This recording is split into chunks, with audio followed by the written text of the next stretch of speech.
to this new interview. Today I will interview Mr. Robert Dujarric, who is the co-director of the Institute of Contemporary Asian Studies at Temple University Japan campus. So first of all, thank you very much, Mr. Dujarric, to have accepted to take part in this interview. So my first question will be about a recent event that happened in Japan. The former Prime Minister Shinzō Abe was killed on July the 8th. How has the Japanese population been impacted by it? How important was Shinzō Abe for Japan, if it was? I think the impact was relatively minor because it was an assassination that was motivated by personal problems. Essentially, the man's family had been bankrupted by the Unification Church, and Abe, and especially his grandfather, had sometimes supported the church, but it didn't represent a political movement that supported assassination. So it was very different. If you think of the assassination of Yitzhak Rabin when he was prime minister, it represented the fact that a minority, but a significant element of the Israeli population was fanatically opposed to it. Same thing if you think of the attempted assassinations against de Gaulle by the OAS. This was a personal thing. I mean, there were many Japanese who didn't like Abe, didn't support him, but I mean, there was no significant or even very marginal group in Japan that wished him dead.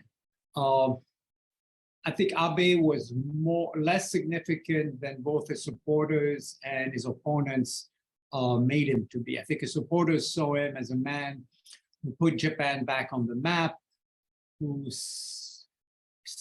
considerably enhanced Japanese national security, who made Japan a major player in international affairs. I think the truth is that some of the movements which continued under Abe, such as the development of relations with Australia, with India, the strengthening of the legal basis for the self-defense forces to act in case of war, had started well before him and will continue after him. And fundamentally, Abe did not leave Japan transformed. I think if Abe had never existed, Japan would more or less be where it is. At the same time, Abe was seen by his opponents as a reincarnation of Japanese militarism, as a man who favored an aggressive foreign policy. That's not the case. Abe, like every Japanese post-war prime minister, has been very, very careful to avoid putting Japan in a situation where it would generate a conflict. So, I mean, Abe was a fairly dovish prime minister, like all of them. Okay, thank you very much.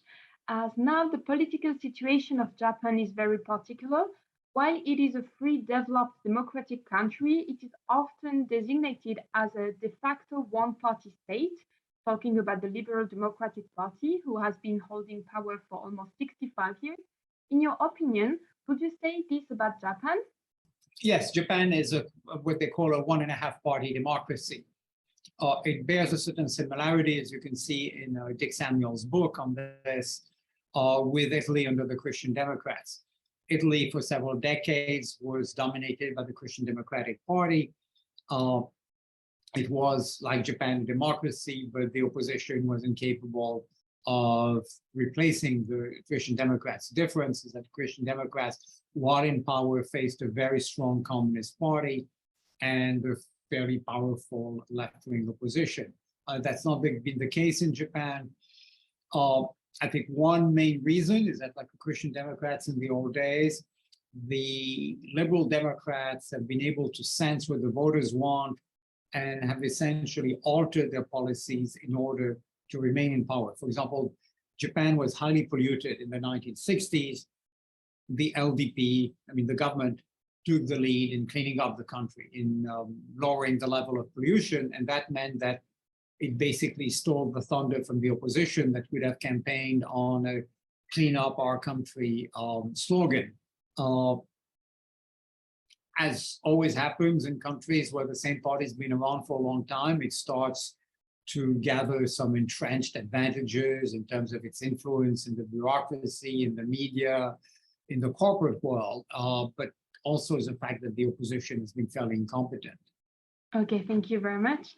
So what is surprising in Japanese politics is also the short terms of prime ministers. Why is it so difficult for the majority of prime ministers to stay in the position? Well, historically, the various factions in the LDP had the idea that they would rotate the prime ministership, that you would stay in for not too long and then someone else would take over. That has changed, and that is why Abe was managed to stay prime minister for a long time. But to some extent, it's irrelevant because the men, I mean, there are very few women in power in Japan, changed, but the policies remain similar. The bureaucracy is very powerful. So you may have lots of prime ministers, lots of ministers of this and that, but essentially the country stays on the same track.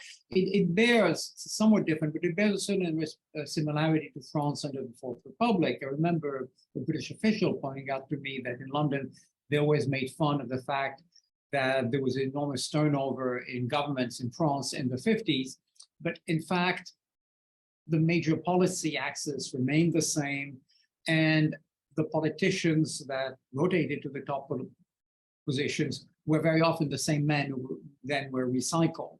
So you could talk about continuity of policy without continuity of personnel. Very interesting. Thank you very much. So about the parliament elections, the turnout is generally low, and it even reached its lowest level since the Second World War during the last 3 elections of the House of Representatives in 2014, 2017, and 2021. How would you explain this disinterest of Japanese people for politics? I think it's part of a global phenomenon. I mean, we saw that in France too, the last elections. I think the second round of the National Assembly elections, there was under 50% of the voters came out to vote. In a country like France, until a few decades ago, turnout was much higher. It's also because the ruling party doesn't really generate a lot of support. Most Japanese who vote for it because they think the ruling is bad. But the opposition hasn't managed to galvanize the voters. So there's a feeling that there isn't a lot of choice, and therefore they get disinterested. If you look at it in a positive way, it also shows that Japan is not riven by intense political disputes, and that because you don't have a real confrontation of ideas, of perspectives on what the country should be, that in the end the voters think, look, it doesn't matter, we'll stay on the same course. So regarding the Emperor of Japan, so Naruhito at this moment, its role is just symbolic. But seeing the Prime Minister changing often, like the person of the Prime Minister is not so important, as it's more like a group politics. Would it be in the interest of Japan to have a steady representative of the country like the United Kingdom would have the Queen Elizabeth II? No, because the way it works is different. The emperor has much less autonomy. In other words, in Europe, okay, if you exclude the Gulf war monarchies where the ruling families own the country, run the country, and basically their family businesses, that call themselves Saudi Arabia or whatever. If you look at Europe, at constitutional democracies, in some countries, the monarch retains a certain amount of power. Belgium's a good example. The king, or rather the palace, is involved in sometimes directly, negotiations to try to sort out political crisis. The British monarch retains a certain amount, not only of symbolic power, but she and her family have more freedom. For example, Prince Charles has opinions that are known on the environment, on architecture, on what have you. In Spain, when Juan Carlos was king, that was very different because he had been one of the fathers of Spanish democracy. So as an individual, not necessarily as king, but as Juan Carlos, he had weight in the system because he had been involved in creating it. In Japan, nothing that the imperial family does is the product of the decisions of the emperor or his family. Every speech, every public appearance is controlled by what's known as the Imperial Household Agency, which is a government agency that essentially controls the emperor. So they're basically glorified prisoners. I mean, they're serving a life sentence as members of the imperial family. And they also lack, for example, the Queen of England is a symbolic commander-in-chief of the British Armed Forces, that the emperor is not.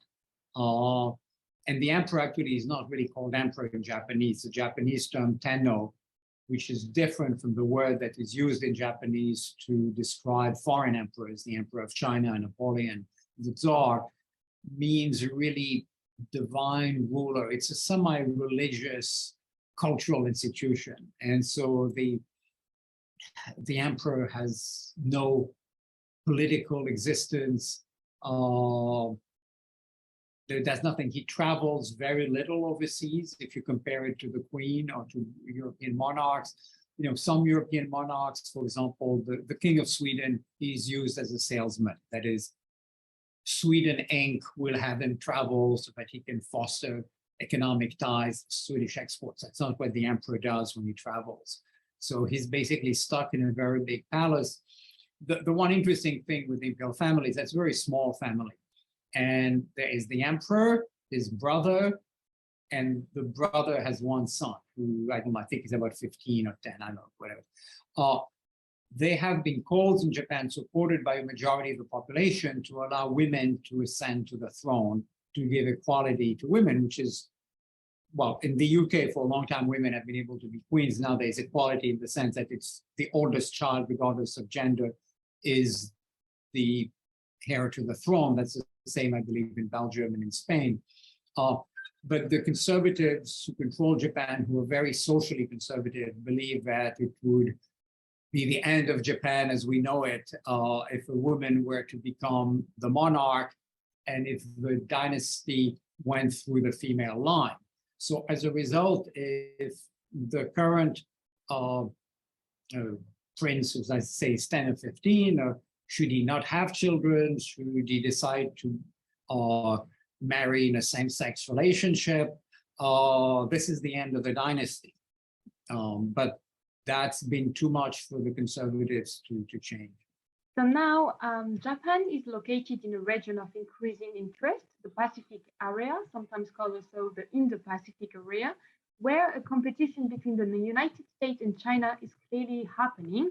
What should be the role of Japan in this context? Well, it depends on how you see it. I think I tend to agree that China is a threat to Japan. It's complex. It's also an important economic partner. It's obviously a neighbor. But that Chinese actions, not only around Taiwan, but around the region, the use of pressure against countries like Australia have made China hostile. So Japan has to contribute to its own defense.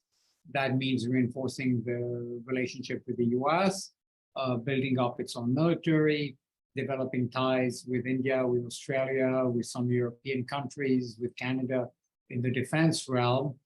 That's what Japan has been doing, but in a very modest way. I mean, fundamentally, the core of Japan's defense policy is based on the assumption that Japan is a vital interest of the United States, and that therefore the United States cavalry will ride to the rescue of Japan should it be attacked.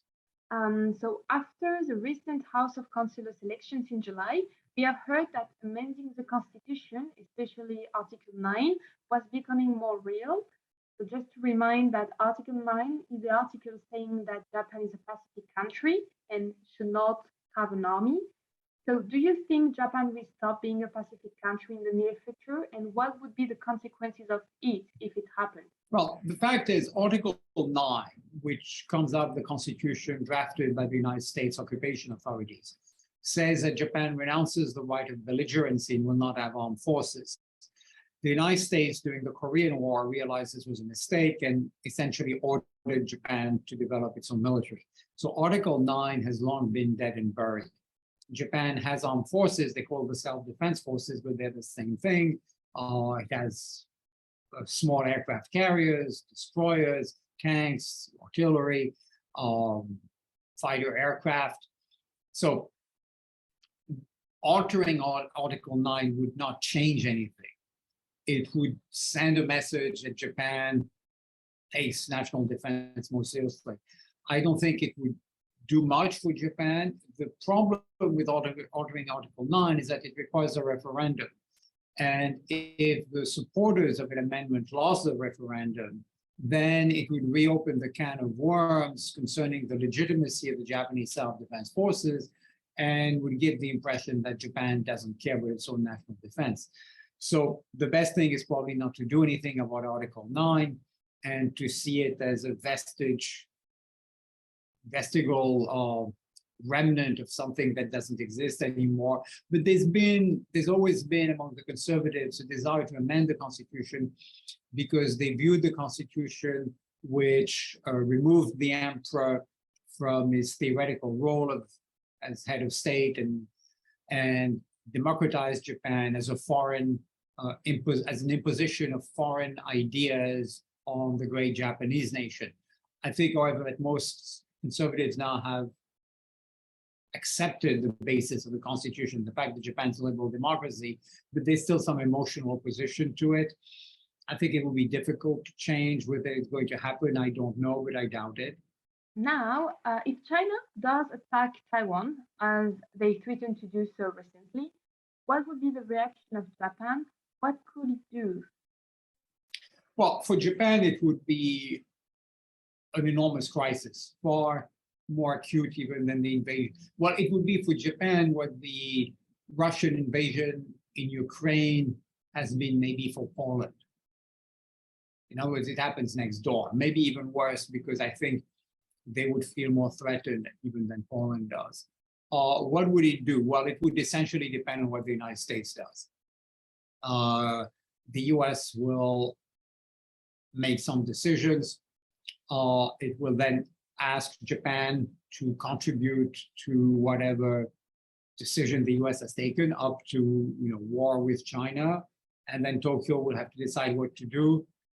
I think in the end, they'll do what the United States wants because there's very little alternative. But it depends on when the attack happens, its nature, the American reaction to it. The Americans do nothing, Japan won't do anything. Yeah, so it's still early to say really what will happen. Okay, so as Japan and Russia never signed the Treaty of Peace after World War II, does Japan feel threatened by Russia now that it has invaded Ukraine? Well, there's no peace treaty, though there is a de facto state of peace as a result of the 1956 agreement. Russia controls 4 islands, or 3 islands and a set of islets, known in Russian as the Southern Kurils, as in Japanese as the Northern Territories. Japanese government officials have always claimed that these islands are illegally occupied. Abe met 27 times with Putin, including meetings on the side of multilateral gatherings. Abe believed by being very involved in this, by being very soft on Russia after the invasion and annexation of Crimea, that he would get these territories or some of them back from Russia. This was a totally unrealistic hope, showing a relatively lack of sophistication on Abe's part. I think what the invasion of Ukraine has done is first shown that Abe's Russia policy was a failure, and Japan has reacted. I mean, has taken some measures, sent some non-military aid to Ukraine, has taken part in sanctions, and I think it has done so fundamentally to please the United States because I think Tokyo figured out that if it didn't do anything, then it would be even harder to ask the United States and Americans to support Japan against China. And so the last question is about the future of Japan, because it seems unsure at the national and international level, especially because of the aging population and the disinterest of youth about politics, but also regarding the lack of competence of some politicians sometimes. I remember I saw that there was a minister in charge of cybersecurity who admitted that he had never used a computer in his professional life. So sometimes we wonder about the system, the political system of Japan and how they choose their politics responsibles. So how could they reform in order to reinvigorate the Japanese politics area, and how could they reform or act in order to interest the people, and especially the young people who are not voting a lot in Japan? I think there's several aspects to your question. The first one is the LDP is a conservative organization. I don't mean politically conservative. I mean conservative is more. You have to wait your turn to become a senior member. Also, you have to understand most LDP politicians are the sons and grandsons of senior politicians. Since Abe was elected to parliament in the early 1990s, since that time, 16 men have served as prime ministers. Of these 16, 4 had grandfathers who were prime ministers. And of the 4, 1 came from the most aristocratic family in Japan after the imperial family. 2 were from very wealthy families. And one of them, these 2, was a great-grandson of the founder of the state and married into the imperial family through his sister. And not only their grandfathers were prime ministers, but their fathers were all ministers or important people. And in one case, one had a great-grandfather who was a member of parliament. Of the ones who are left, 1 was the son of a prime minister and the brother-in-law of a minister.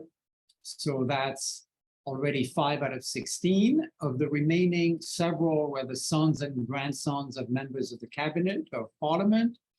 One of the guys whose grandfather was prime minister also married the daughter of a prime minister.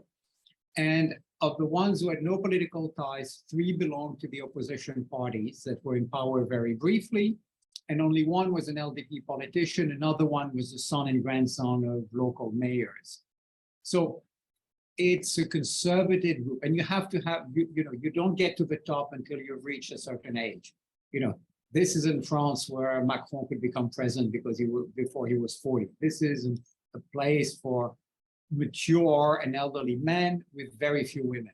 So the upside is you don't get the likes of Trump or Boris Johnson or Silvio Berlusconi. You get men who may be not very intelligent, not very dynamic, but they're normal and they're going to follow the advice of the bureaucracy of experts. The downside is that this is not made to change the country quickly. And because Japan is in demographic collapse, it may be that the country will stop existing in a few generations. It's too long. I mean, it's many decades ahead, but that's an existential problem because Japan has very low rates of immigration. What has saved European countries with below reproduction rates of fertility, and also the US, which now is below 2.0 in terms of the 2.1 is the total fertility rate you need for the population to remain stable, are large numbers of immigrants who've made enormous contributions to society. Prime Minister Bond's father was an immigrant. So that's not the case in Japan. There are some immigrants, but not many. So yeah, maybe it's the end of the country. The digital minister, that's very typical. The LDP, it's a bunch of old guys. They probably know how to use smartphones now because everybody does. But that's probably about it. You have to compare it with the College of Cardinals, which elects the Pope. You don't become, first there are no women, you don't become a cardinal when you're 35, and it's slow. It is a Catholic church without the architectural achievements. Oh, okay, I understand. I understand the comparison. Okay, so I'm done for today. I have already asked all my questions, so thank you very much.